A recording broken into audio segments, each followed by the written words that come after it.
Сәлем баршаларыңызға. Бүгін біз сіздермен үй жағдайында өте дәмді болып шығатын кекс дайындаймыз. Көп затты қажет етпейді, үйдегі бар заттардан дайындалады. Алдымен маған тіркеліп, лайк басып, комментарий қалдыруды ұмытпаңыздар. Алдымен таза ыдысымызды аламыз. Бір жұмыртқамызды салып, бір пиалада құмшекерімізді салатын боламыз. Екеуін жақсылап араластырамыз.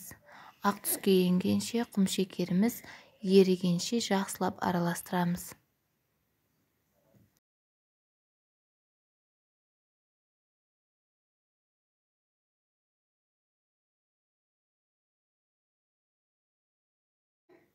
Көріп тұрғандарыңыздай ақ түске енді бір пиалада сүтімізді, жарты пиала сұйық майымызды құйып, жақсылап араластыратын боламыз. Енді ұнымызға ас содасыны немесе разрыхтел қоссаңыздар да болады. Ұнымызды аз-аздан салып отырамыз және де араластырамыз. Түйіршік болып қалмау керек, біркелкі масса болғанша жақсылап араластырамыз. Қою да сұйық та болып қалмау керек, көріп тұрғандарыңыздай видеодағыдай. Енді кекс пісіретін ыдыстарымызды орналастырып аламыз. Барлығының түбіне бір ас қасықтан құйып шығып,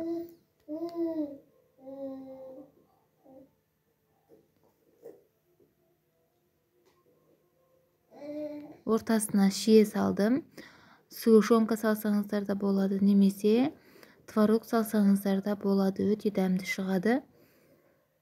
Үстінен тағы да құйып шығатын боламыз. Көріп тұрғандарыңыздай 180 градуста қыздырып қоямыз печкамызды.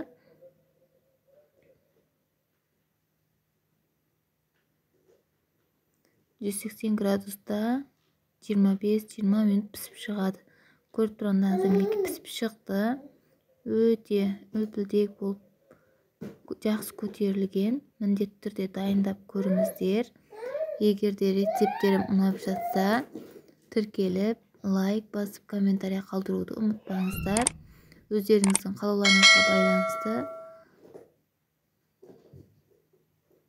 бетін сәндесеңіздер де болады. Мен сахарный пудра септім. Өте дәмді болып шығады. Сіздерге бөліп көрсетейін. Мінекей үлпілдек, іші де піскен. Видео рецепттерім ұнаған болса, тіркеліп кетіңіздер. Алдағы уақытта көптеген рецепттер шығаратын боламын.